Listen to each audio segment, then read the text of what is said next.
Platform.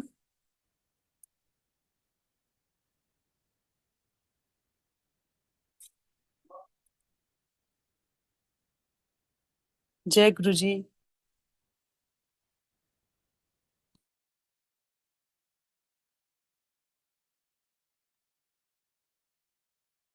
जय गुरु जी। मधु aunty. अभी मैं वीडियो ऑन कर लूं। हाँ जी आंटी, हाँ जी। हाँ, तो अभी आप मुझे सुन पा रहे हैं, देख पा रहे हैं? हाँ जी आंटी, बिल्कुल क्लियर, बिल्कुल क्लियर। जी नमस्ते।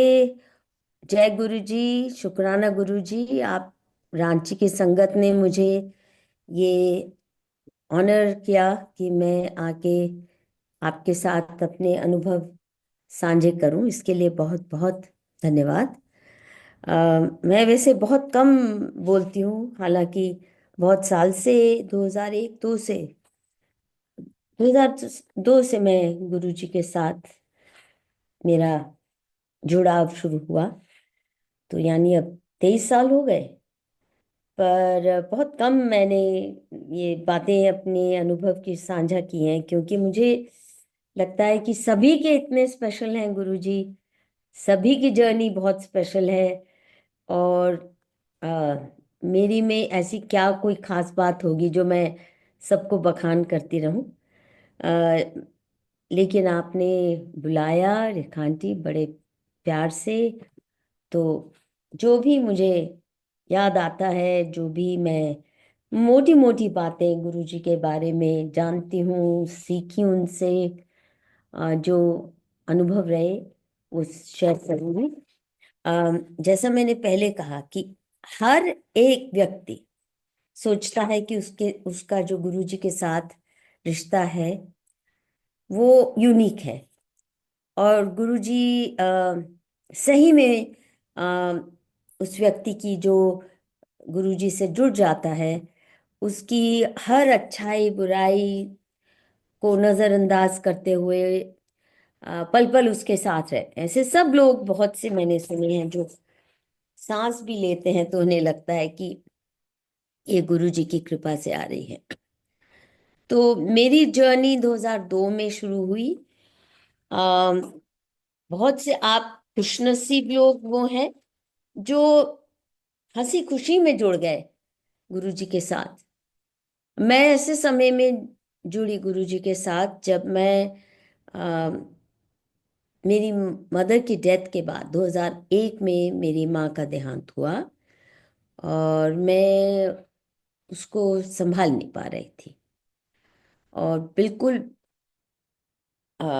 मेंटली बैलेंस मुझे लग रहा था, हो रहा था। मैं ना तो रोई लोगों के सामने, ना घर में परिवार के, सब बस अंदर बॉटल करके मैंने किसी के साथ, जैसे हमारे हिंदू परिवारों में होता है कि बैठते हैं लोग 12-13 दिन, मुझे लगता था कि मैं साझा ही नहीं कर पाती, कोई नहीं समझेगा what it meant for me. और धीरे धीरे वो पेन, वो ग्रीफ, वो लॉस, वो सेंस ऑफ गिल्ट कि मैं जो करना सब चाहिए था माँ पिता के लिए, विशेषकर माँ के लिए, वो नहीं कर पाई।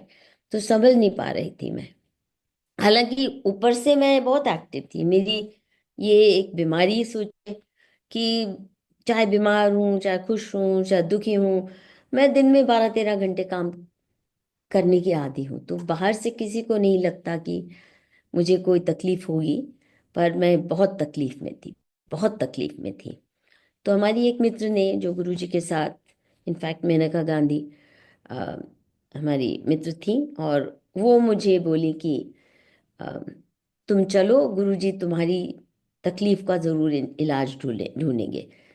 और जो मैं चाहती थी वो तो बात थोड़ी उलझुली थी कि किसी तरह कोई भी मुझे मेरी माँ से कनेक्ट कर ले दोबारा, उससे मैं बात कर सकूं, वो कहाँ है, उसका पुनर्जन्म कहाँ हुआ, मैं उससे कनेक्ट कर पाऊं उसके नए जन्म में। तो जो जो मेरे से चूक हो गई, कमियां रह गई, मैं किसी तरह से उनका हर्जाना भर पाऊं, अपनी माँ से दोबारा कनेक्ट कर पाऊं। तो ये उम्मीद लेके मैं गई गुरुजी के पास। और मैं जब शुरू शुरू में गई, आप जानते हैं कि गुरुजी के दरबार में सभी लोग अपनी अपनी कहानियां सुनाते हैं, एक के बाद एक मिरेकल स्टोरी सुनने को मिलती है कि कैसे गुरुजी ने जैसे जादूगर की तरह ये दुख भी मिटा दिया, वो रोग भी मिटा दिया। तो मैं ये मुझे लगता था इतने बड़े बड़े काम लोगों के कर दिए हैं गुरुजी ने, लोग कह रहे हैं, तो मैं तो बड़ी छोटी सी बात कह रही हूँ, कोई बड़ी नियामत भी नहीं मांग रही, ये भी नहीं कह रही कि मुझे मिनिस्टर बना दो, मुझे कोई करोड़ों का कॉन्ट्रैक्ट ले दो, या ये कर दो या वो कर दो, कुछ भी नहीं। पर जब मैंने गुरुजी को बताया कि मुझे क्या चाहिए, तो वैसे गुरुजी बहुत स्नेह से पहले दिन से मुझे बहुत प्यार से गुरुजी ने अपने साथ जोड़ा। हालांकि मैं उन दिनों बिल्कुल भी ये डेवोटीज वाला भाव मेरे में था ही नहीं, मुझे आता ही नहीं था डेवोटीज की तरह जाना। पर गुरुजी ने इतना प्यार पहले ही दिन से दिया कि वो स्नेह की वजह से मैं स्पॉन्टेनियसली उनके साथ मुझे लगा बहुत ही आत्मीय किस्म का रिश्ता है। पर इस बात को लेके गुरुजी ने तो मुझे डांट दिया, चलिया गल्ला नहीं कर दे, ना ना मैं कहना भुल जा। तो मैं कहूँ गुरुजी किवें भुल्ला, अगर भुलना हुंदा तो भुल गई होंदी, ਤੁਹਾਡੇ ਕੋਲ क्यों आई, साल हो गया है। और भुलन दी बजाय every second I am in more pain, I remember her, I grieve for her. हर श्वास में मैं काम भी कर रही हूँ तो फिर भी जो अंडरलाइंग जो मैं, ऐसे लगता है जैसे एक पूरा पहाड़ है ग्रीफ का जो मेरे अंदर, मेरे दिल के अंदर मेरे को दबाए जा रहा है, तो मुझसे नहीं हो रहा, तो इसलिए तो आपके पास आई हूँ। नहीं मैं कहना ना भूल जा, भूल जा, ऐ नहीं, नहीं मानू तो फिर बोले तेनू पता है माँ दी आत्मा ਨੂੰ शांति नहीं मिलेगी, उन्हें बेचैन रखेंगी। अब गुरुजी ने तो कह दिया, मेरे से नहीं संभल रहा था। तो जो भी एम्पायर स्टेट में गए हैं, जो पुराना उनका मंदिर हुआ करता था उन दिनों, तो जानते हैं कि गुरुजी के अ, गद्दी के पीछे लाल वेलवेट के कपड़े पर्दे होते थे बहुत बड़े बड़े। तो मैं पहले गुरुजी क्योंकि जाती थी तो अपने पास ही गुरुजी हमेशा बिठाते थे, तो मैं धीरे से स्लिप होके पर्दों के पीछे जाके फिर खूब रोती थी। और जब लोग अपने मिरेकल्स की कहानियां बताते थे तो मैं ऐसे कान करके बैठ जाती थी, मुझे नहीं सुननी है, मुझे नहीं सुननी है ये कहानियां, और ये मैजिक वॉन्ड वाली कहानियां मुझे नहीं सुननी है, क्योंकि मैं जिसके लिए आई हूँ छोटे से बात के लिए, वो तो गुरुजी मना कर रहे हैं, और डांट के मना कर रहे हैं, जो कभी वैसे डांटते नहीं थे मुझे। पर मुझे लगता है in the long run I realise कि जो गुरुजी ने वो मना किया, धीरे धीरे समझ आई गुरुजी की बात। It was good, he did not act like magician, जैसे तांत्रिक बहुत होते हैं, और मुझे ऐसे कई दोस्तों ने मिलाए भी तांत्रिक की, हम कर देंगे ये कर देंगे। शुक्र है उस रास्ते पे ना गुरुजी मुझे लेके गए, और ना मैंने उस रास्ते को फॉलो किया। कम से कम उस रास्ते से मुझे बचाए रखा। और ये भी समझ आ गई धीरे धीरे कि गुरुजी से जुड़ना है तो ये नहीं कि जादू की छड़ी है गुरुजी, गुरुजी ए कर दो, गुरुजी ओ कर दो, ए मिरेकल कर दो। This is not the way to connect to somebody, just as with your parents. आप ये नहीं करते कि ये मेरे को ला दो, वो मेरा ये कर दो, तभी आप अच्छे हो, तभी मैं आपसे प्यार का रिश्ता रखना है, अगर आपने ये नहीं किया तो मेरा विश्वास टूट जाएगा, ऐसा ऐसा नहीं। तो मुझे समझ आया है, और सच में बताऊं मैं मिरेकल्स की कहानियां नहीं सुनना चाहती थी, आज भी मैं बहुत कम सत्संग सुनती हूँ, क्योंकि वो जो मिरेकल्स की कहानियां है ना, वो आपको एक माइंडसेट तैयार कर देती हैं कि बस गुरुजी के पास तो कोई और काम ही नहीं है, आपकी हर समस्या का समाधान एक जादू की छड़ी से कर देंगे, all you have to do is to pray to him, and बस ये करना है। तो मुझे वो रिश्ता नहीं बनाना था, और इसलिए मैं सत्संग ऐसे सुनती भी नहीं थी जहां लोग मिरेकल्स की बहुत कहानियां बताते थे। मैंने मैंने जो रिश्ता गुरु जी के साथ बनाया, स्पेशली मेरी माँ के जाने के बाद, और फिर पापा भी चले गए कुछ साल में। वो बिल्कुल वही था जो, because I needed some anchor, emotional anchor in life, spiritual anchor, जो पेरेंट्स के अलावा कोई नहीं बन सकता। तो मैंने वो गुरुजी को अपना वो एंकर बनाया। So I would talk to him like I would talk to my parents, like a spoiled child. मैं बहुत बिगड़ी हुई बेटी थी। इतना बिगाड़ना नहीं चाहिए किसी माँ बाप को जितना मेरे माँ पिता ने मुझे बिगाड़ा। और मुझे समझ आया कि उन्होंने जो आदतें डाली हैं मुझे, कि my word is God's word, ये अच्छी आदत नहीं है। ये बहुत मुश्किल से मुझे उस माइंडसेट से निकलना पड़ा। पर गुरुजी ने जो अफेक्शन दिया, as I said, I treated him like a parent substitute. तो जैसे बेटियां जाती हैं मायके, उसी तरह से मैं भी गुरुजी के मंदिर, उनके पास जाती थी। और क्योंकि मुझे आदत नहीं थी कभी भी किसी के पास कोई अपनी शिकायत लेके जाना, कोई तकलीफ है, पेरेंट्स को भी नहीं कभी मैंने बताया कि मेरे साथ ये समस्या आ गई बहुत बड़ी, ये देखो मैं क्या करूं, वो करूं, ये करूं। क्योंकि पेरेंट्स ने इतनी फ्रीडम दी थी, उनको लगता था कि मैं संभाल सकती हूँ, तो कभी रोक टोक भी नहीं करते थे, गलतियों में भी नहीं रोकते थे, ब्लंडर्स में भी नहीं रोकते थे, अनकंडीशनल लव और सपोर्ट देते थे। जितनी बड़ी मर्जी मैंने गलतियां की हों, ब्लंडर्स की हों, he they thought I am competent to handle it, तो they would let me handle it my way. और डांटना डपटना तो बहुत दूर, पर ये कभी भी नहीं मैंने सुना उनसे, सी वी टोल्ड यू, हमने कहा था ना ये मत करना, ऐसा नहीं कभी भी।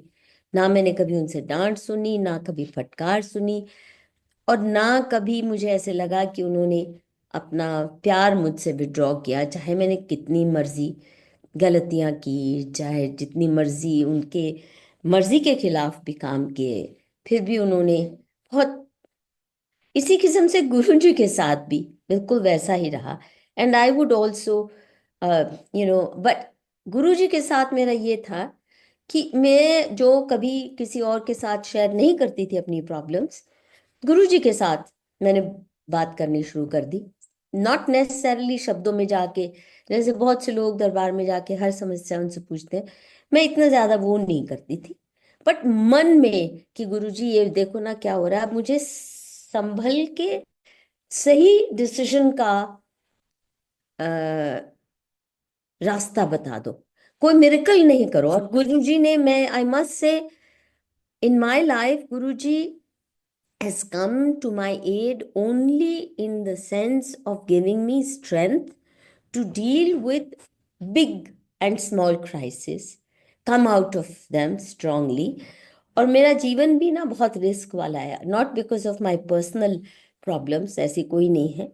बट मैं एक प्रोफेसर हूँ, उसके साथ साथ मानुषी नाम की संस्था है, और जो मैं सामाजिक काम करती हूँ उसमें गुंडे मवाली ये वो, मतलब माफिया डॉन से भी लड़ाई करनी पड़ती है। तो मर्डरस अटैक से लेके क्या क्या नहीं झेले मैंने। And the only thing I I expected Guruji to do was to give me the strength to deal with it, not necessarily uh, जैसे द्रौपदी के लिए कृष्ण आए कि उनकी साड़ी खत्म ही नहीं हुई, खींचता गया दुर्योधन, वो नहीं। चीर हरण के लिए आप मेरी रक्षा कर, but at least give me strength to deal with whatever comes and take the right decisions. जब मैं गुरु जी के पास जाती थी, तो जो सबसे ज्यादा मुझे याद आती है गुरु जी की, वो मुझे घुसती थी तो मुझे कहते थे Guru ji, he would greet me with, आ गई कांटे वाली आंटी।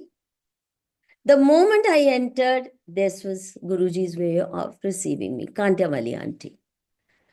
अच्छा, कांटिया वाली आंटी, I to be very puzzled, क्योंकि मैं बिल्कुल सिंपल चांदी के कांटे पहनती हूँ, गोल्ड नहीं पहनती, डायमंड्स नहीं पहनती, कभी कभार, कभी साल में 2 बार शादी वादी के कहीं जाना हुआ तो, क्योंकि मैं खो बहुत देती हूँ, तो महीने में 1-2 कांटे तो मेरे ज्यादा भी हो जाते हैं, तो चांदी के खोने से इतना दुख नहीं होता, और रिप्लेस करना भी इतना मुश्किल नहीं लगता। So I only wear, mostly wear only silver and very simple. अब मुझे समझ नहीं आती थी ये कांटे वाली क्यों कहते हैं, मेरे कुछ भी नहीं, और सब लोग देखते थे ये कांटे कैसे होंगे, जो कांटे वाली आंटी, और किसी को ये शब्दों से तो नहीं गुरुजी बुलाते थे। तो लोग देखते थे कांटे, कुछ भी नहीं ऐसा होता था कि किसी की निगाह उन कांटों पे ऐसी अटक जाए। तो एक दिन मैंने इसी एम्बैरेसमेंट में गुरुजी से कहा, गुरुजी बहुत पसंद है मेरे कांटे। बोले हाँ। तो मैंने कहा अच्छा चलो ब्लेस करते हो, ऐसे on on the spot of the moment. Okay कहते दे। सो ही पुट हिज हैंड आउट, मैंने कान में से निकाले, गुरुजी के हाथ में रखे, गुरुजी ने ब्लेस कर दिए। और जैसे मेरी फितरत है, वो 2-3 हफ्ते बाद खो गया, एक गिर गया, खो गया। तो मैं आके गुरुजी के पास, instead of feeling ashamed and saying sorry Guruji ये हो गया, मैं क्या ऐ की किता गुरुजी तुस तो घुमाई देता। तो बोले कोई नहीं, कर्म कट गया, चंगा होया। That was standard exact words, I don't remember, something like कोई कर्म कटना सीगा, वो कट गया। सो ऐसे अच्छा फिर दूजे ब्लेस कर दियो, कहते दे। सो आई टुक आउट अगेन, ही ब्लेस दम अगेन। फिर 2-3 हफ्ते बाद या 1 महीने बाद वो भी घूम गया, एक एक तो घूम ही गया। फिर मैं गुरुजी के, गुरुजी वो भी घुमाता, मैं तक की करा मैं, तुसी क्यों है बार बार मेरे। फिर कहते कोई नहीं, कर्म कटिया। फिर मैंने कहा अभी ब्लेस करो, ऐसे चलता रहा। और मेरे घूमते रहे, गुरुजी ब्लेस करते रहे। फिर एक दिन मैंने कहा अच्छा गुरुजी मेरी बैंगल्स भी, उन दिनों मैं सिल्वर बैंगल्स खूब पहनती थी, पतली पतली। तो मैंने कहा अभी ब्लेस कर दे। बोले हाँ दे दे। तो I took out all my bangles, he bless them, और सारी के सारी घूम गई। आज मेरे पास वो एक भी नहीं है। दैट इज हाउ नालायक आई am. Very very good at losing things. और जिस तरह मेरे माँ पिता, कभी भी मैं कुछ भी नुकसान कर लेती थी खोने का, मेरी बहुत चीजें खोती थी। एक्सपेंसिव माँ की अ, पश्मीने की शॉल खो दी, ये खो दिया, वो खो दिया। तो मेरी माँ भी जैसे हंस के ही टाल जाती थी और यही कहती थी, शुक्र है भगवान ने तेरे नाक कान बाजू सब जोड़ के दिए हैं, नहीं तो एक दिन आए जी माँ मेरे कान किसी ने गिर गए कहीं पे, या किसी ने नाक काट लिया। कम से कम 1 पीस घर में तो आ जाती हो, नुकसान करने के बावजूद भी, चीजों का तो कोई बात नहीं। So she used to laugh it off. तो इसी किस्म से गुरु जी भी ना, he never felt perturbed that I'm so careless blessing the cheese है and I'm losing it again and again and again and again. Uh, so as I said, the rishta was really that of a pampered child with parents, um, not a not that of a devotee. और एक ये भी समझ लिया होगा गुरुजी ने कि इनको भक्ति भाव ज्यादा अभी इनके अंदर पहुंचा नहीं। तो मैं जब आती थी एक कांटे वाली आंटी के साथ साथ, गुरुजी फिर एक हमेशा मुझसे पूछते थे, मधु आंटी तेरा इफ पट खत्म होया कि नहीं। अभी मैंने तो कभी गुरुजी को नहीं कहा था, कि मेरे दिमाग में हर वक्त सवाल चलता रहता है ये क्यों वो क्यों, ये सही है जो गुरुजी के दरबार में हो रहा है। I never said anything, but he guess that मेरे दिमाग में बहुत से सवाल उठते हैं, और मैं वो जो डेविटीज जिस तरह सरेंडर करने आते हैं वो शायद नहीं है मेरे में। तो इफ बट खत्म होया क्यों नहीं, and I would tell him, Guruji if but क्यों खत्म होएगा, जब तक दिमाग सोचता है तब तक तो इफ बट चलता रहेगा। तो he would tell me, Madhu aunty मैं कहना सरेंडर करना सीखो, यहाँ रुल रही हैं ब्लेसिंग्स, इन्होंने चोलियां पा के पढ़ लो, इतनी ब्लेसिंग्स रुल रही हैं, सरेंडर करना सीखो तो ब्लेसिंग्स मिलती हैं। तो मैं गुरुजी को कहती, गुरुजी आप सिखा देना तो मैं सीख लूंगी, या आपके ऊपर ही छोड़ती हूँ ना। इफ बट और सरेंडर करना, पहले मैं सोचती थी गुरुजी कह रहे हैं कि ब्लाइंड भक्ति करो, ऐसा मुझे लगता। तो मैं ब्लाइंड भक्ति कैसे करूं, मेरा तो ब्लाइंड फॉलोइंग का फितरत ही नहीं था। Then I later understood, it took me years to understand, he didn't mean कि आप intellectually servile हो जाओ, आप गुलाम बन के मेरा हर चीज स्वीकार करो या मेरे साथ रिश्ता बनाओ.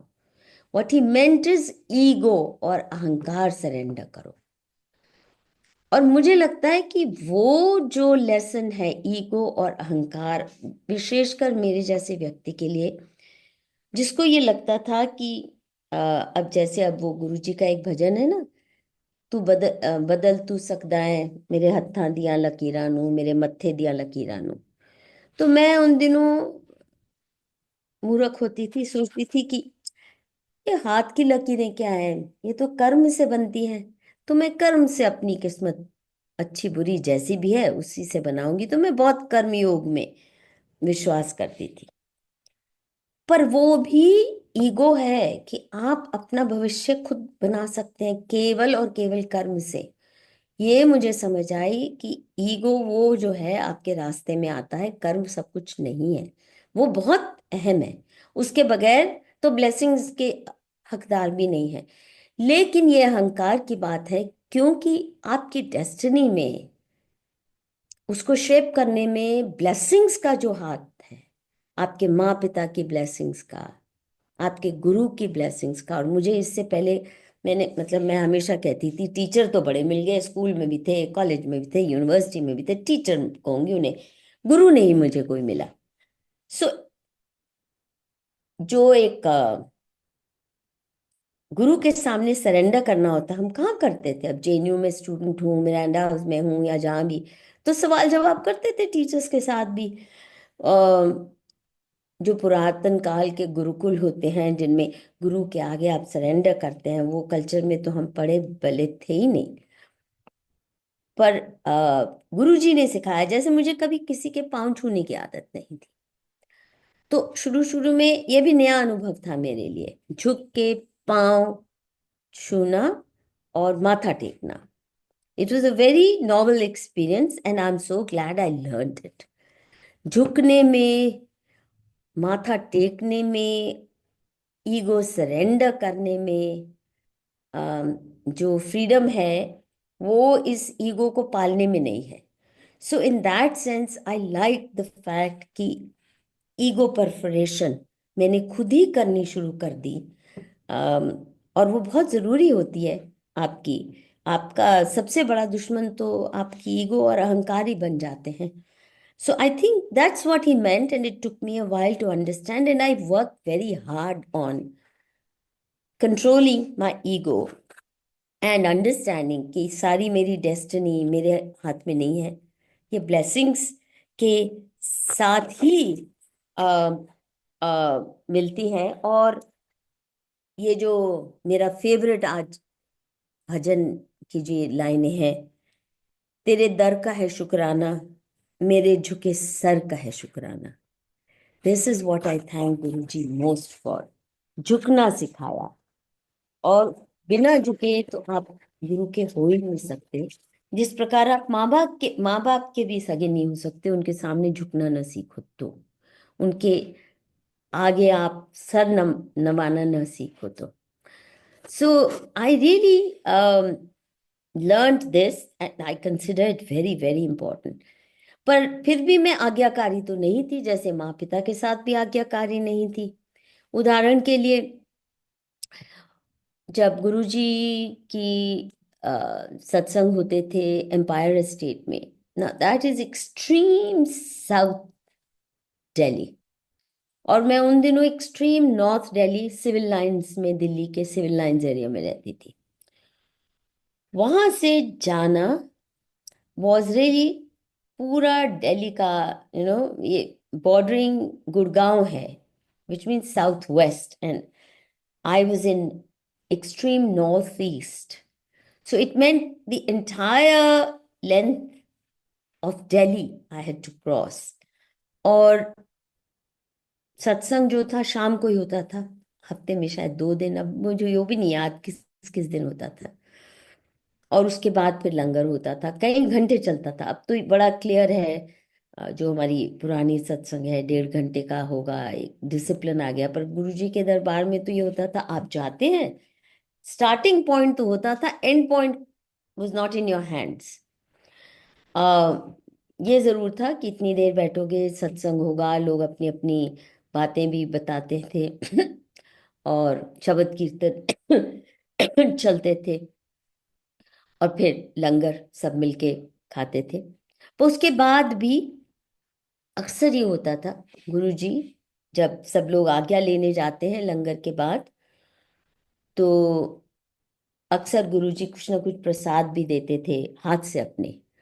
अ, जलंधर वाली संगत ने तो पूरा का पूरा लंगर परोसा देखा है गुरुजी के हाथों पर, हमारे को प्रसाद जरूर मिलता था लंगर के अलावा गुरुजी के अपने हाथ से। तो वो सब के बाद जब हम गुरुजी से आज्ञा लेने जाते तो अक्सर गुरुजी कहते मुझे, बैठ जा, हल्ले नहीं जाना।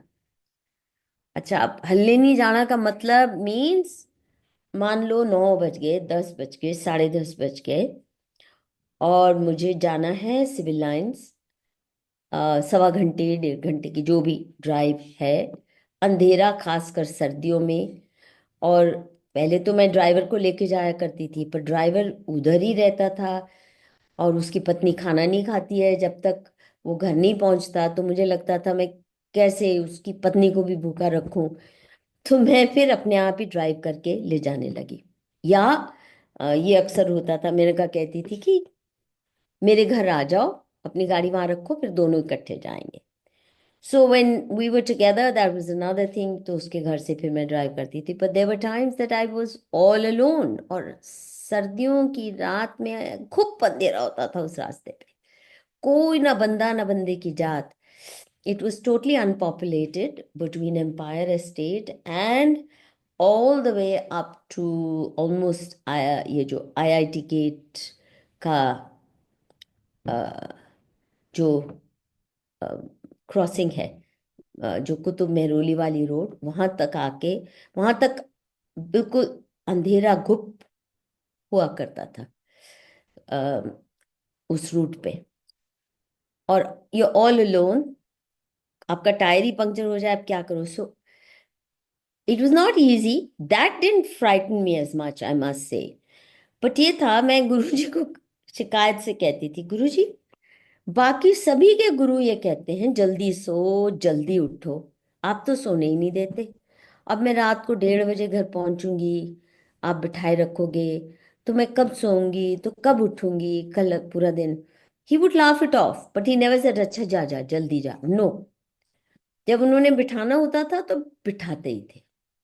एंड आई मस्ट से कि मैं चूंचा करने के बावजूद भी बैठ जाती थी जब तक गुरुजी ने आज्ञा नहीं दी। हालांकि मैं ये शिकायत जरूर कर लेती थी।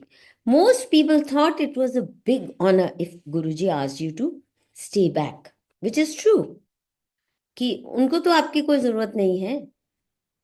कुछ खास ही रिश्ता वो समझते हैं, तो अब तभी आपको रोकने को कह रहे हैं।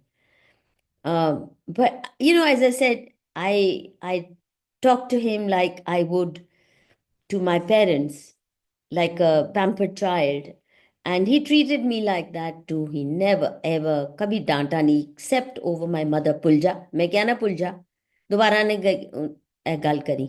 Other than that, no matter what.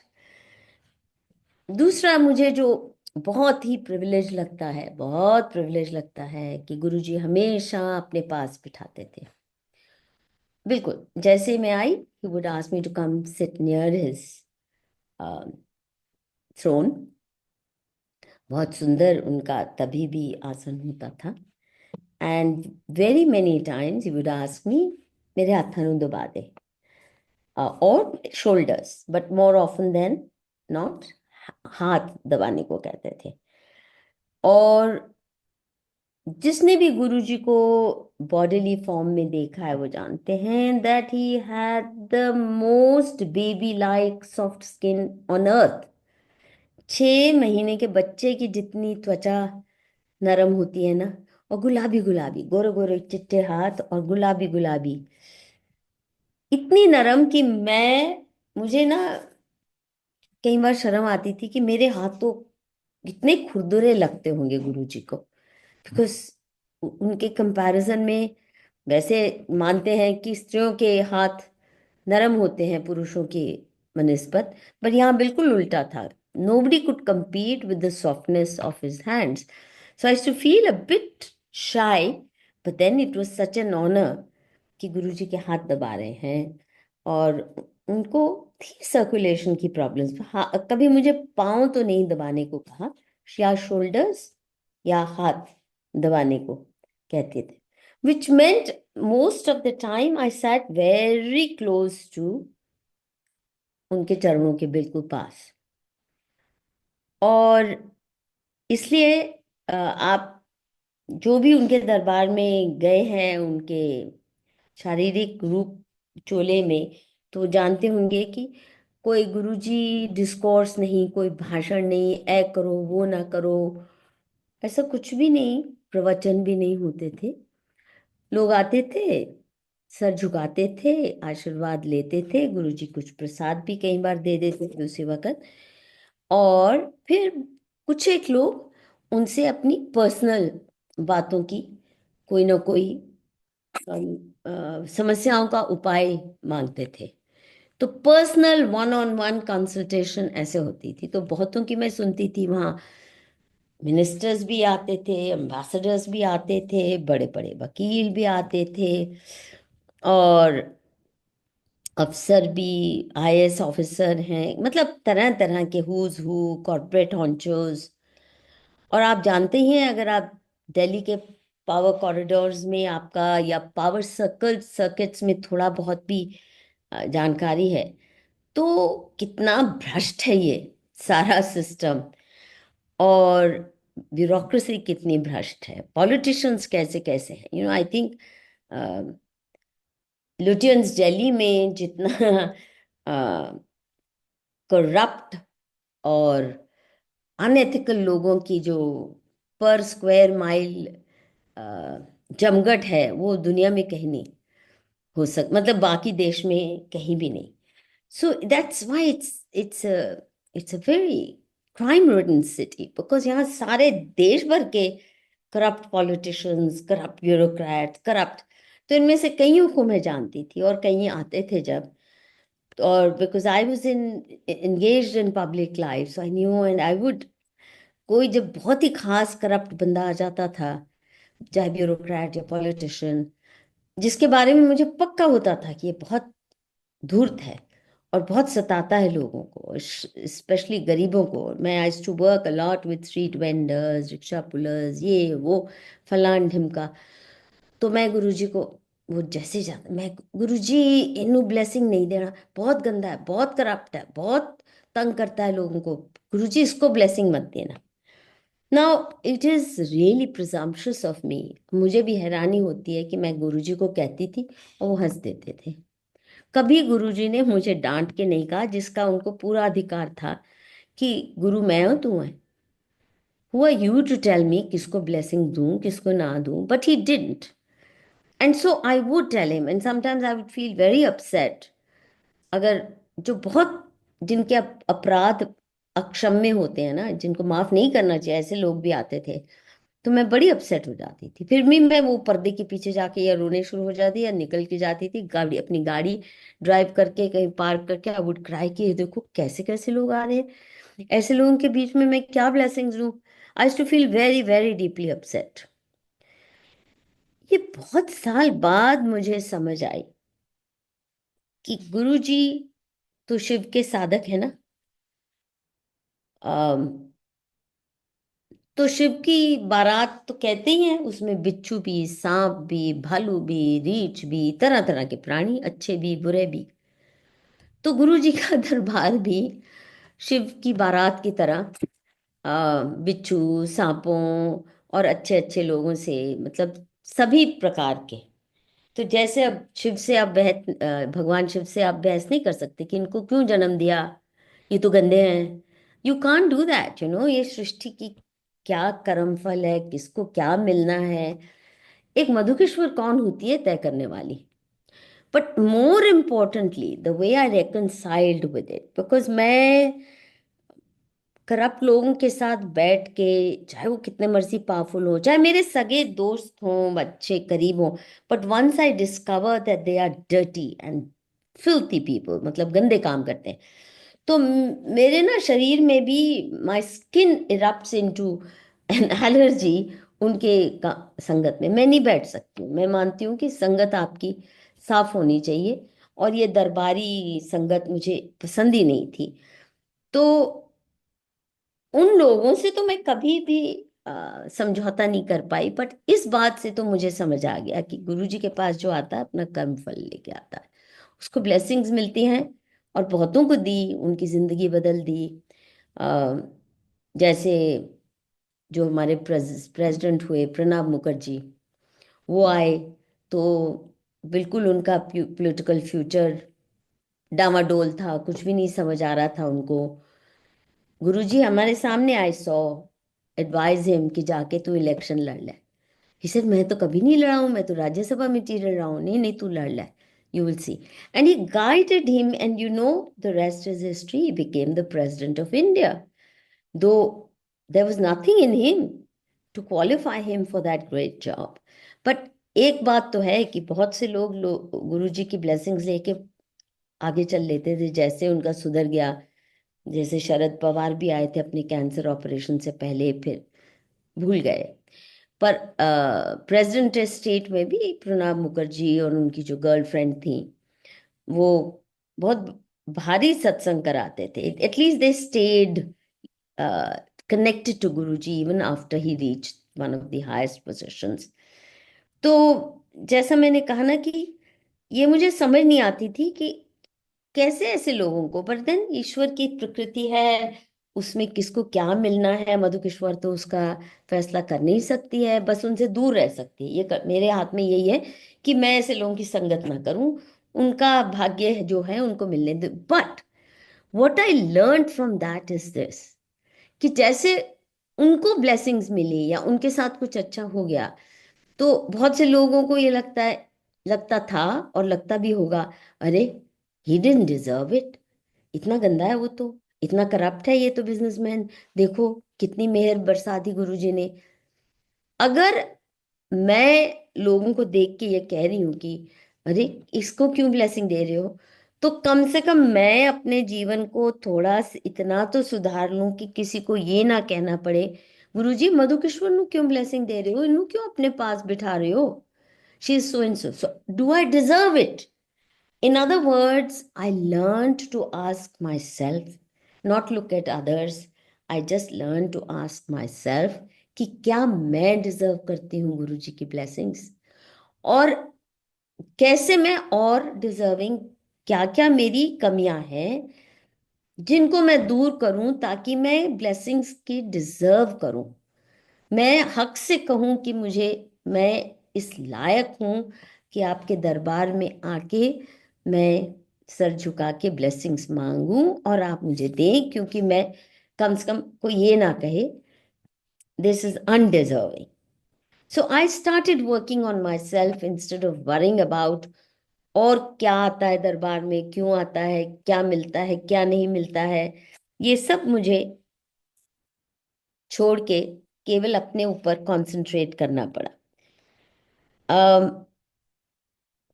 जैसा मैंने कहा ना कि ओबीडियंट तो मैं फिर भी नहीं थी, इतना प्यार देते थे गुरुजी।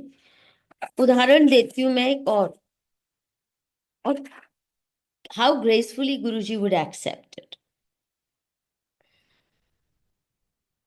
मेरे को नई गाड़ी खरीदनी थी, पुरानी थोड़ी सी मुझे दिक्कत दे रही थी, हालांकि बहुत पुरानी नहीं थी। तो मैंने गुरुजी से आके पूछा, जैसे बहुत लोग और भी पूछते हैं, पूछते थे ये कर लूं वो कर लूं, तो मैंने ऐसे ही पूछ लिया। It was such light hearted thing.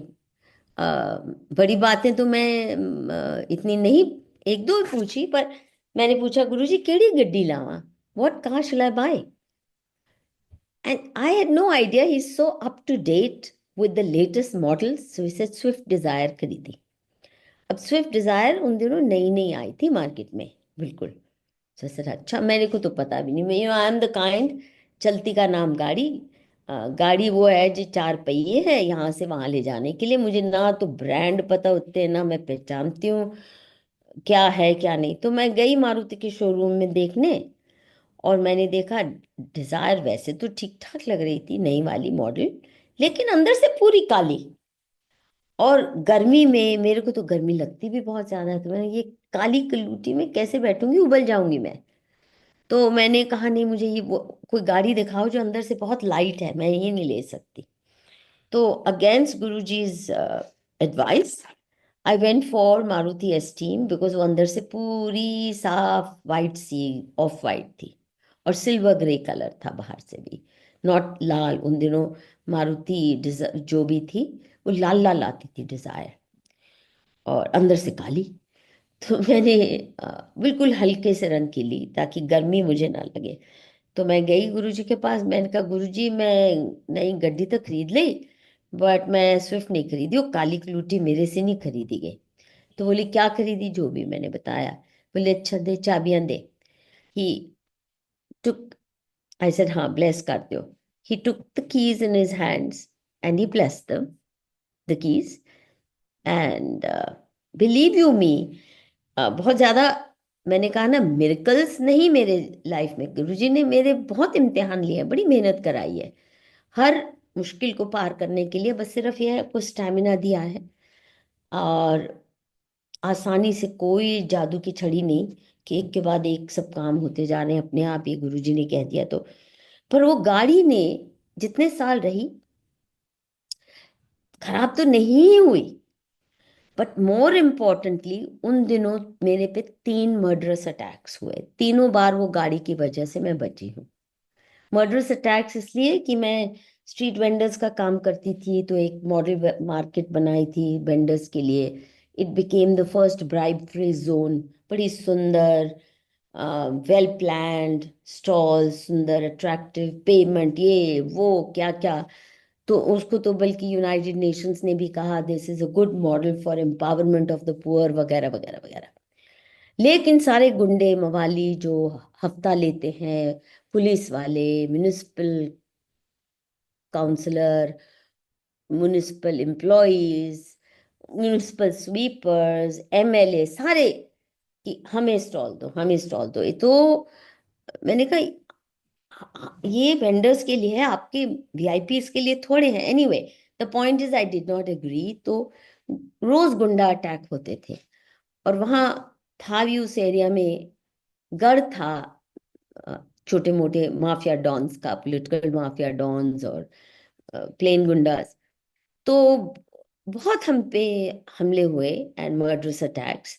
Once for example corporator ने ही मुझे अपने ऑफिस में बुलाया, वो भी उन्हीं के साथ था, गुंडा मवालियों के साथ। और उसके बाहर जब मैं ऑफिस आया तो पूरा एक मॉब इकट्ठा किया हुआ था लोकल गुंडों का। और मैं जैसे घुसने लगी तो इतना बड़ा पत्थर, rock, they hurled at me कि मेरे सर पे, but you no it hit the car instead, और किसी ने मुझे धक्का मार के उस पत्थर से तो बचा दिया, पर कार की छत पे उसने लिया डेंट लगा। ना you can say it's not a miracle, it's जो भी कहो, बट वो कार ने ले लिया वो चोट जो मेरे सर पे लगनी थी। दूसरी बार भी इस तरह आई वाज मॉब्ड, और चारों तरफ से वो लठैत खड़े हो गए कि इसको उतार के आज तो इसको जिंदा ही यहाँ पे खत्म करना है, बाहर नहीं जाने देना जिंदा। I was sitting alone in my car, driver भी नहीं था। और कैसे, किसने पुलिस को इन्फॉर्म किया, मेरे पास तो मोबाइल फोन भी नहीं था उस वक्त। और I was rescued another time also, 3 बार ऐसे हुआ। चौथे बार तो और भी भयंकर था, जिस दिन हमें, मेरे को और मेरे ड्राइवर को मॉब करके, this was 31 December 2007, they beat us up badly. और बीटिंग का मतलब, जैसे मैंने कहा ना, मेरी ईगो ऐसी होती थी, मैं क्या कहा करती थी कि उस ब्रांड का हाथ ही नहीं बनाया इस दुनिया में, ईश्वर ने बनाया जो मेरे को थप्पड़ मार सके। मैं बहुत निडर, मूर्खता की लिमिट तक निडर हूँ, जीन्स में है ही नहीं खौफ। पर उस दिन ये it's not a small thing, you know, to be beaten by a gang and not break down, not break down. मैं फिर भी लड़ाई लड़ी, कोर्ट में उनके खिलाफ केस जीती। तो मार्केट तो खैर वो जानी थी, but that's not the point. The point is that उस दिन भी वो गाड़ी में लॉक पड़ी थी। They tried to open it, खुलेआम कह रहे हैं कि इन दोनों को, इनके ड्राइवर और इनको गाड़ी में बंद करके हम पेट्रोल से जला के आज इनको जिंदा नहीं जाने देना। They tried. वो टेम्पो ड्राइवर वगैरह थे, तो उनके पास तो सरिये क्या क्या होते हैं। अब एक मामूली सी एस्टीम गाड़ी का दरवाजा नहीं खुला, मारुति की गाड़ियां इतनी स्ट्रांग नहीं होती हैं, वो नहीं खुला। खुल गया होता तो तैयार थे हमें हमारी गाड़ी के अंदर आग जला के भस्म करने को। Then the police came and rescued me. तो 3-4 बार तो वो गाड़ी ने जो मैंने खरीदी भी गुरु जी के एडवाइस के खिलाफ में, फिर भी it saved me. It gave me good service, but you won't believe it what I'm going to tell you now. वो गाड़ी भी चोरी हो गई मेरे ऑफिस के बाहर से ही।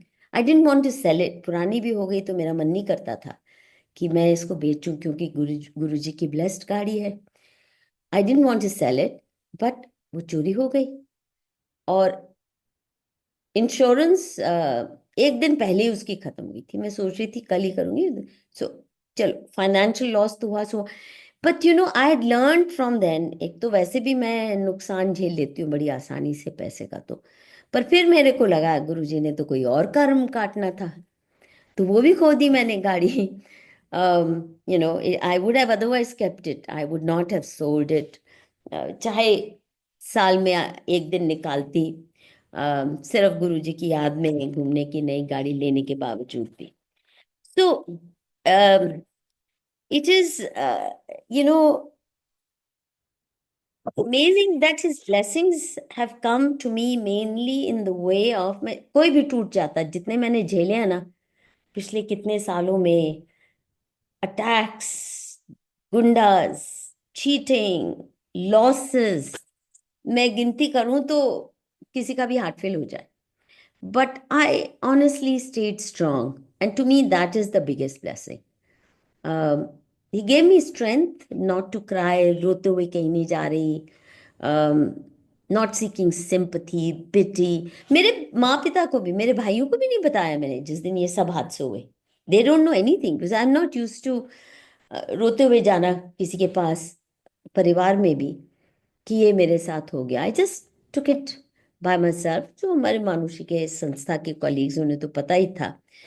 खैर, तो अब गुरुजी जब चले जाते हैं अपना बॉडली चूल्हा छोड़ के, तो मैं 3-4-5 बार गई बड़े मंदिर, बट मन नहीं लगा।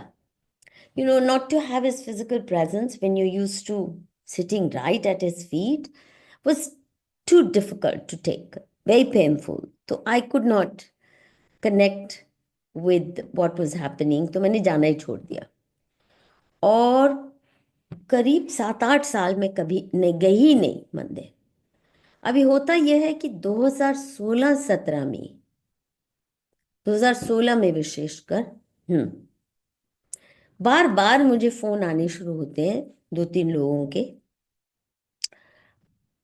मधु आंटी तुम आती क्यों नहीं हो, आती क्यों नहीं, अब तो देखो संगत इतनी बढ़ गई है गुरुजी के जाने के बाद। और गुरुजी कहा करते थे, आपने बहुतों से सुना होगा, मैंने भी अपने कान से सुना गुरुजी से, कि ब्लेसिंग्स ले जाओ जिन्नियां भी लेनी है, मेरे जाने के बाद यहाँ इतनी लंबी लाइनें लगनी है, आपको दर्शन लेना मुश्किल हो जाएगा।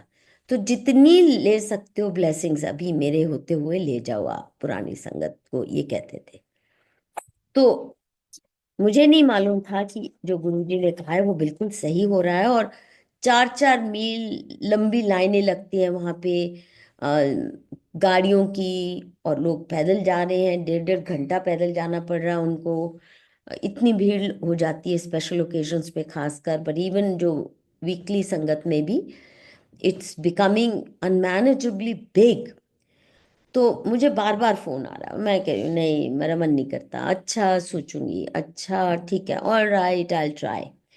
तो ये 6-7 बार 2-3 लोगों के फोन आए। एक साल में 2016 में, and at some point suddenly it hit me कि आप क्यों बदतमीजी कर रही हैं।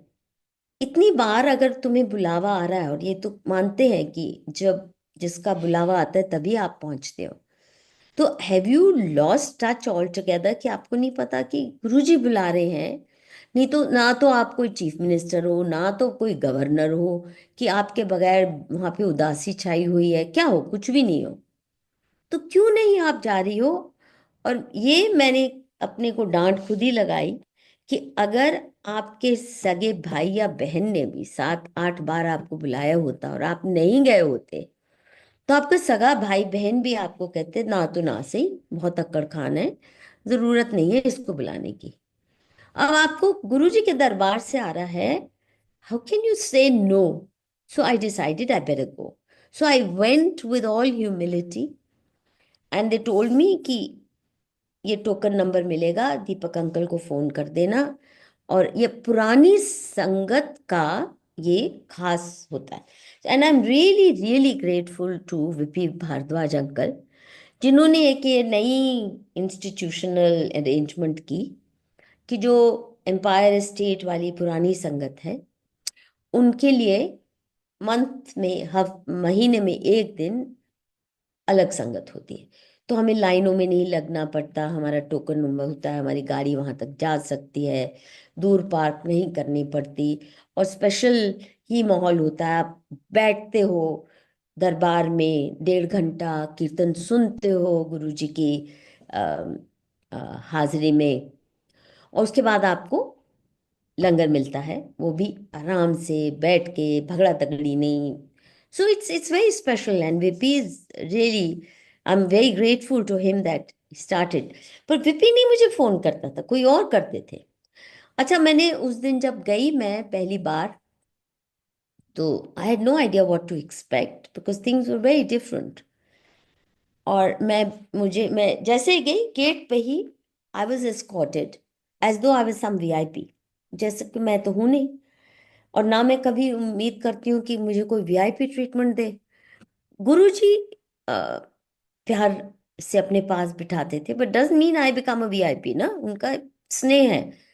तो वहां मैं जाती हूँ, दरवाजे गेट से ही मुझे एस्कॉर्ट किया जाता है, और बिल्कुल जैसे पहले गुरुजी के दरबार में उनके चरणों के पास बैठते थे, वहां नहीं, पर उनकी जो बहुत बड़ा स्वरूप है उसके बिल्कुल पास मुझे जाके बिठा दिया। I am sitting there all alone, away from the Sangat, right at the feet of Guruji।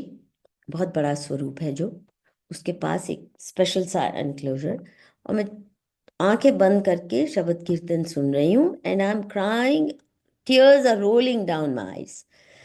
And I मैंने माफी मांगी गुरुजी से कि देखो मैं अ, इतने साल आई नहीं, और thank you for bringing me back.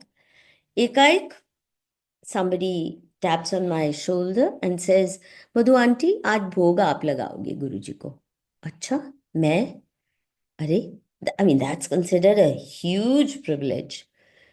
तो मैं गई, still I am crying, and I bring भोग का थाली, पुट नेक्स्ट टू गुरुजी's खतनी, and then of course take it back. और उस भोग की थाली में से मुझे कुछ प्रसाद भी मिला, वो 2 3 बार मिला है। तो I'm really, that day I just cried and I cried and I cried. And the interesting thing is, जो लोग मुझे बार बार बुलाते थे, मधु आंटी आती क्यों नहीं, आती क्यों नहीं, आती क्यों नहीं, जब मैंने जाना शुरू किया तो उन्होंने बिल्कुल परवाह नहीं की कि मधु आंटी आई नहीं आई, क्या आई, ऐसा नहीं, कि they were good pals of mine.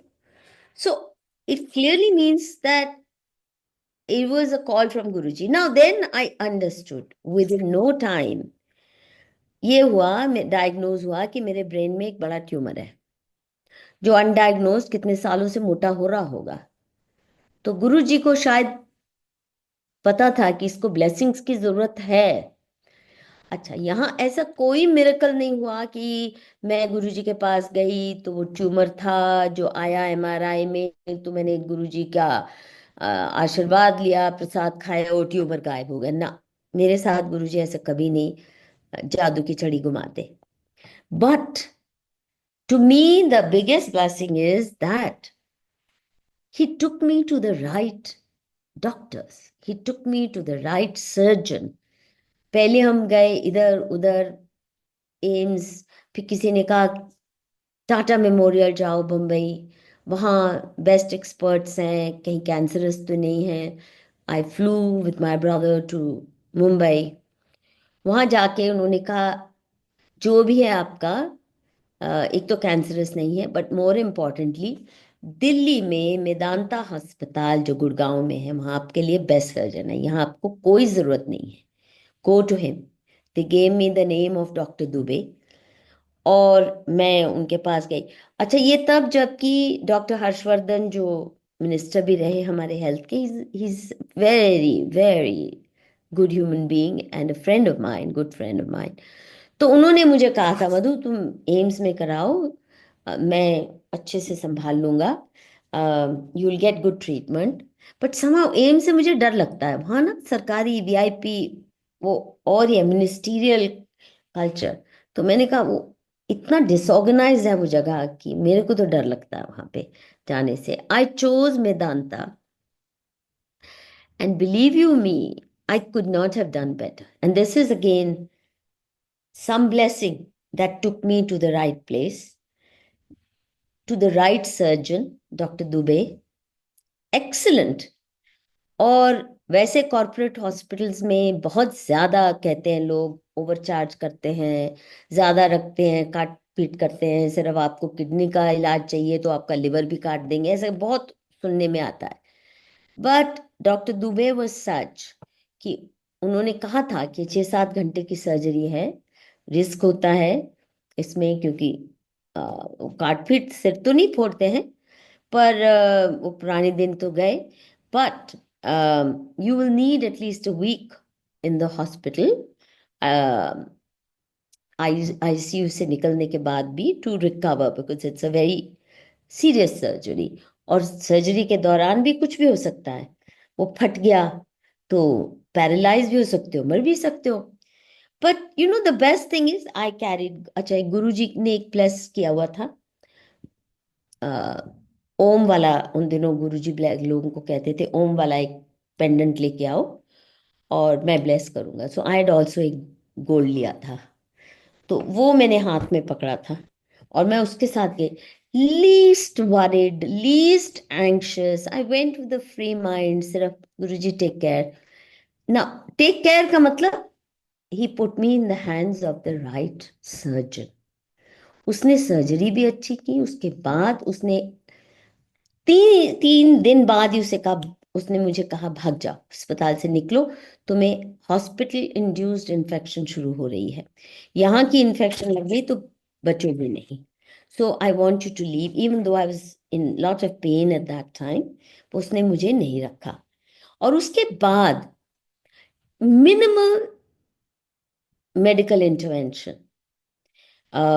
जो भी हुआ, he said let your body heal, follow these instruction. जो अकल की बातें कायदे से वैद्य देते हैं या देनी चाहिए, आयुर्वेद में जो दी जाती हैं, हमारी भारतीय ज्ञान परंपरा के अनुसार क्या क्या आपको शरीर को ठीक रखने के लिए करना होता है, वो मुझे किसी वैद्य से उतनी अच्छी नहीं मिली जितना ये वेदांता का डॉक्टर जिसने मुझे हैंडल किया। उसके बाद भी there have been episodes like, you know, when there were other problems, and he said no medicines, just exercise, do this, do that, intermittent fasting, and let your body heal। ये कहाँ corporate hospitals में, उनके पास तो छींक के इलाज के लिए जाओ तो आपका नाक ही काट देते हैं। But you know, this is the kind of blessing it took. कम से कम 3 साल मुझे लगे हील होने में, मतलब बहुत बड़ी, इतने साल का डैमेज हो जाता है जब आपका ट्यूमर बैठा है, उससे पहले भी कई सारी मेडिकल इश्यूज थे। So then it's a big blessing that I decided, मैंने अब एंटीबायोटिक्स नहीं खाने, अब इसके बाद मैंने केवल आयुर्वेदिक इलाज करना है। कोरोना भी आया तो मैंने गुरुजी को कहा, Guruji I am not going to take the vaccine, चाहे गोली मुझे लगा दे सरकार, कुछ भी, पर मैं सिर्फ देसी इलाज करूंगी। और ये जो पतंजलि के काढ़े या Coronil kit, I am not going to take it, you better take care. And it's a fact that I must say that बहुत से लोग जिन्होंने वैक्सीन ली उनका बेड़ा गर्क हुआ। पर मैं और मेरे घर में, मैं एक मेरी जो हाउसकीपर है वो भी मेरी तरह से बिल्कुल देसी फॉर्मूला चलती है, उसने भी नहीं ली। तो हमने कोई ना मास्क पहना, ना हमने किसी को घर में आने से मना किया। कोई भी आओ, कोई बीमार हो तब भी आ जाओ, हम तुम्हें रखने को भी तैयार हैं। और केवल वो पतंजलि के काढ़े और जो देसी इलाज होते हैं, नानी दादी के नुस्खे, उससे हमने वो 2-3 साल काटे, बड़े आराम से काटे। And I must say that I was better off as a result. जो कोरोना काल में लोगों की बैंड बजी हुई थी, हम तो बहुत अच्छे सुखद विचार बिताए। घर से कम निकलना है, पोल्यूशन कम है। So my health actually improved during that period because I also decided I'm going to give up on all allopathic medicines. तो ये सब जो रिजॉल्व्स हैं, I consider it, but as I said, I want to emphasise this कि गुरु जी से ना miracle cure की जो आदत है ना, कई बार मेरा भी होता है। जैसे मैं योगा कर रही हूँ पार्क में, बड़ी गर्मी है, पसीना पसीना है, तो मैं कहूँगी गुरु जी थोड़ी जी हवा तो ठंडी चला दो, प्लीज गुरु जी थोड़ी। एंड वेरी ऑफन हवा का झोंका आ जाता है ना। If I had a big ego, I'd say, देखो गुरुजी सुन लेते हैं मेरी। No, I don't want to believe that. I'm saying it's a blessing that comes. हवा का ठंडा झोंका is one of the big नियामत, कुदरत की बड़ी नियामत है। बट ये सोचना जी गुरुजी बैठे हैं और कोई काम ही नहीं गुरुजी को, मेरे लिए हवा का झोंका दे दे, मेरा ये कर दे, मेरा वो, no, I don't want to overload him with expectations. In fact, अभी हाल ही में, कोई महीना डेढ़ पहले की बात है, मैं, हमारी एक बहुत प्यारी नेबर है, हमारी कॉलोनी में रहती है, वो बहुत भक्त है गुरु जी की। तो जब पुरानी संगत में मैंने जाना, मैंने कहा आंटी मैं आपको ले चलती हूँ साथ में। शी वाज डिलाइटेड, क्योंकि वहाँ जाना, lot of people consider it a very big privilege to be able to sit there. चलो चलो भागो भागो वाला नहीं होता ना। तो हम गए, हमने टैक्सी बुक की आने जाने की। और मेरे वॉलेट में, मैं, क्योंकि मैं आते वक्त वहां से खूब सारे फूल लेके आती हूँ, वहाँ होलसेल मंडी है, तो मैंने 4-5 हज़ार रुपये ऐसे डाले। नॉर्मली मैं गिन के नहीं डालती हूँ, पर उस दिन मुझे कुछ अ, रास्ते में लेना था, तो आई रिमेम्बर 5 हज़ार प्लस माइनस 6 तक हो सकते। एंड हम गए, हमने किया, but at some point I left my wallet in the cab. मैं केयरलेस हूँ, मुझे भी पता है, और मैं बहुत बार करती हूँ ये। और जब वो फ्लावर मार्केट पे रुके, तो मैं फूल खरीदे और पाया कि पैसे ही नहीं है, वॉलेट ही नहीं है। तो ऑब्वियसली वो केवल और केवल टैक्सी में ही रहा। मैंने कुछ सामान निकाला था, पानी का कुछ निकालना था, and it I dropped it on the seat and I never. तो कैब ड्राइवर ने थोड़ी देना था वापस। तो अब जो मेरी आंटी बहुत प्यारी हैं, शी इज अ रियल सत्संगी, तो वो बोले, Madhu aunty Guruji will never let you lose money. तुम अभी संगत से आ रही हो, सत्संग से आ रही हो, ऐसा हो ही नहीं सकता, गुरुजी कभी नहीं तुम्हें होने देंगे, तुम्हारा पर्स ऐसे कैसे हो सकता है। तो मैंने कहा aunty, I really appreciate your concern. She was so much more upset than me. मैंने कहा देखो, ये मैं तो सिर्फ ये देख रही हूँ, गुरुजी ने मुझे मैसेज दिया है कि बहुत होगी नालायकी तेरी, नाउ वेक अप, इस उम्र में ही सीख जा, तुमने बहुत कुछ खोया, और इस तरह मत जियो कि सिर नहीं तो पैर नहीं, चीजें खोई जा रही हैं। और उसमें डॉक्यूमेंट्स भी थे, सारे कार्ड्स भी थे, क्रेडिट कार्ड भी, ये भी। So I said I don't expect Guru ji to take care of my बेवकूफिया, कि नहीं गुरुजी होते हैं, मेरा पर्स कैसे खो सकता है, वो कैसे चोरी हो सकता है। I only take it as a lesson that I better wake up.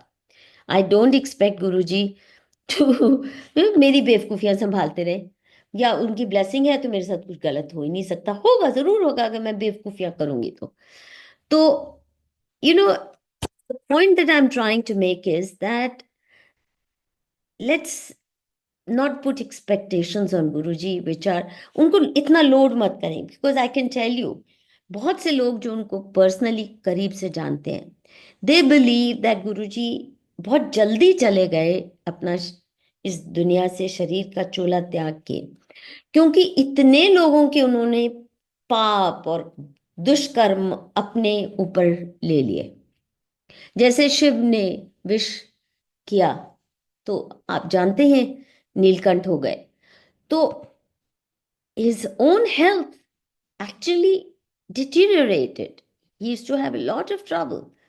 He had health problems, and that would not have been the case अगर वो हमारा लोड ना लेते। सो हमें ना, वो एक तो ये नहीं करना चाहिए। दूसरा, ये भी मैंने सीखा कि ये जो बहुत से लोग कहते हैं, किसी को बुरा लगे तो मैं पहले से ही क्षमा मांग लेती हूँ, कि गुरुजी भगवान शिव का साक्षात साक्षात अवतार है। गुरुजी शिव, और गुरुजी के बगैर कोई पत्ता भी नहीं हिलता। तो मधु आंटी का अगर पर्स गया तो गुरुजी उसको वापस ला सकते हैं, या यू नो भगवान शिव शिव है और गुरुजी है। जो मंत्र जाप भी हम करते हैं, तो गुरुजी, अगर मंदिर भी देखें, शिवलिंग है, मंदिर में भी शिव मूर्ति स्थापित है। यदि गुरुजी ये मैसेज होता कि मैं ही शिव हूं, तो फिर शिव की मूर्ति जरूरत ही नहीं थी ना। I really think that he is a सिद्ध पुरुष। बहुत तपस्या की उन्होंने, और सिद्ध पुरुषों में दैवी शक्ति आ जाती है, और उनकी ब्लेसिंग्स में बहुत ताकत होती है, इसमें कोई शक नहीं है। लेकिन जो मंत्र जाप भी यही सिखाता है। क्या है? ओम नमो शिवाय, पहली लाइन है शिवजी सदा सहाय, फिर ओम नमो शिवाय गुरुजी सदा सहाय। इट्स नॉट सीधा गुरुजी सदा सहाय, विच मीन्स शिवजी तक, I treat it like this, कि शिवजी से कनेक्ट करने का साधन है गुरुजी। है ना कबीर का वो है, इजंट इट, कबीर का, गुरु गोविंद दोनों खड़े काके लागू पाए, बलिहारी गुरु आपने जिन गोविंद दियो बताए। तो वही है कि शिव से रिश्ता जोड़ने का, शिव से कनेक्ट करने का रास्ता आपका गुरु है, और गुरु के माध्यम से ही आप ईश्वर से रिश्ता जोड़ सकते हो। That's how I C Guru ji. Not कि यह शिव है तो इसलिए अब शिव मंदिर जाने की जरूरत नहीं। मैं धार्मिक ज्ञान के लिए मैं शंकराचार्य जी से भी इंस्पिरेशन लेती हूँ, और शिव से, पर गुरु जी के माध्यम से ही मैं शिव जी से या बाल गोपाल से या देवी माँ से कनेक्ट करती हूँ। तो गुरु जी से ही मैं प्रार्थना करती हूँ कि अ, इनसे जो दैवी शक्तियाँ हैं, इनकी कृपा आपके माध्यम से ही मुझे प्राप्त हो सकती है।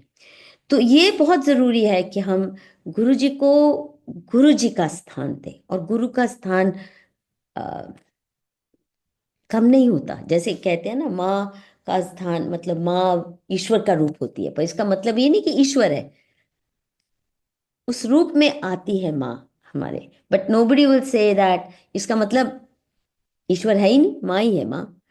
So I like to maintain that balance and not treat Guruji as a magic wand. And my prayer to him was always, Guruji, give me strength. और सबसे ज्यादा खासकर दिल्ली जैसे क्या बोलते हैं ना, दुष्ट आत्माओं से भरे हुए शहर, it's the center of political corruption, of bureaucratic corruption. It's not a happy city to live in. और ये जो दरबारी कल्चर होता है ना, स्टेट कैपिटल्स में भी बहुत होता है, और अ, दिल्ली में तो बहुत ही ज्यादा है। जैसे वॉशिंगटन डीसी में आप देख रहे हैं ना, क्या क्या ट्रम्प आपको बता रहा है, अमेरिकन डेमोक्रेसी के कितने दुष्कर्म हैं। तो ऐसा ही दिल्ली है। तो मेरी तो यही है, एक तो ये मेरी अर्जी है, मैं वो बन जावा जो तेरी मर्जी है। learn to accept graciously, gracefully, whatever is destined for you. Do your best, but strength दो गुरुजी, एक स्वास्थ्य दे दो, मेंटल और फिजिकल, और दूसरा ये कि अच्छे लोगों की संगत दो.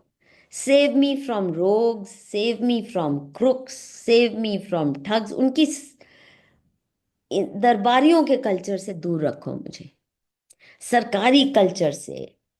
ये जो पॉलिटिकल माफियाज हैं, ये आते तो बड़े ग्लैमरस रूप में है ना. कोई मिनिस्टर है, और बहुत से मिनिस्टर्स को जो लोग जानते हैं, या जैसे मैं भी जानती थी, बड़ा नशा होता है लोगों का. मिनिस्टर के साथ फोटो खिंचा ली, उसका वो आपके घर में आ गया. आई कंसिडर इट अ न्यूसेंस, क्योंकि फिर आपको लोग दरबारी समझने लगते हैं कि ये काम करा दो, वो काम करा दो, जायज नहीं, नाजायज नहीं. So I really want that. मैं किसी भी गुरुजी ऐसी किसी चीज की इच्छा न हो जो मैं अपने मेहनत से, अपने सही कर्मों से प्राप्त नहीं कर सकती. मैं कभी ऐसी कुर्सी पर बैठने की इच्छा न करूं जिस पे मुझे कोई कहे उठो उठो, ये तुम्हारी नहीं है. कभी ऐसी कुर्सी, अपनी छोटी सी हो कुर्सी, चाहे एक छोटा सा स्टूल हो, ऐसा हो जिससे मुझे कभी किसी की फेवर ना लेनी पड़े, किसी के आगे झुक के गिड़गिड़ा के कुछ ना लेना पड़े.